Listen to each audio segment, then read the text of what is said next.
భారతదేశంలో ఆంగ్లేయులు మరియు ఫ్రెంచ్ వారు తమ ఆధిపత్యం కోసం చేసిన యుద్ధాలనే ఆంగ్లో ఫ్రెంచ్ యుద్ధాలు లేదా కర్ణాటక యుద్ధాలు. మరి ఈ కర్ణాటక యుద్ధాలు మొత్తం 3 జరిగాయి. ఒకటవది మూడవది వెరీ మోస్ట్ ఇంపార్టెంట్ ఇదే. ఒకటవది మూడవది ఐరోపా ఖండంలో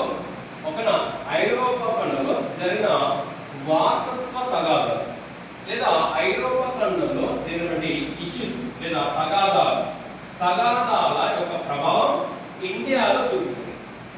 ఓకేనా? కానీ రెండవది మాత్రం భారతదేశంలో స్వదేశీ రాజుల వారసత్వ తగాదాల మూలంగా జరిగింది. సో ఇక్కడ మనం ఏమని చేసుకుంటే ఒకటవది మూడవది మాత్రం ఐరోపా ఖండంలో ఆంగ్లేయులకు ఫ్రెంచ్ వాళ్ళకు ఉన్నటువంటి శత్రుత్వం మూలంగా అది ఇండియాలో జరిగినది.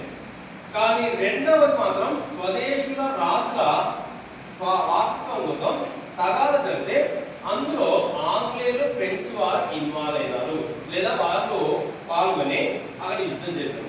అలా జరిగిన 3 యుద్ధాలు. ఓకేనా? మరి ఇక్కడ మనం క్లాస్ డిస్కషన్ అంటే కర్ణాటక.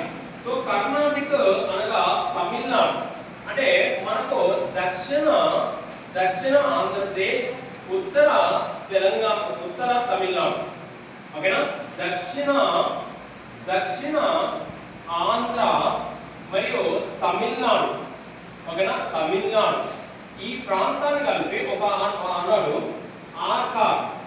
ఏమంటే ఆర్కాట్ అని అభివర్ణించాం. మరియు కోరమండల్ తీరంలో ఐరోపా వాసులు కర్ణాటిక్ ఏమంటే కర్ణాటిక్ అని అభివర్ణించేవారు. సో ఇక్కడ చూసినట్లయితే దక్షిణ ఆంధ్ర మరియు ఉత్తర తమిళనాడు లేదా తమిళనాడు ప్రాంతం కలుపుకొని ఆర్కాట్ రాజ్యం అంటాం. మరియు కోరమండల్ ప్రాంతాన్ని కర్ణాటక అంటాం. సో కాబట్టి ఈ కర్ణాటక ప్రదేశంలో జరిగిన యుద్ధాలను కర్ణాటక యుద్ధాలు.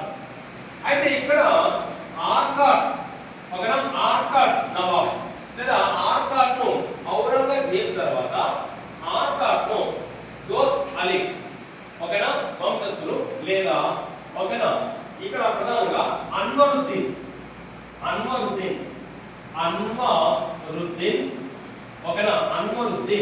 అనేవాడు పాలకులు ఉన్నారు. మరి ఇతని శత్రువుగా ఎవరంటే చందా సాహెబ్. ఓకేనా?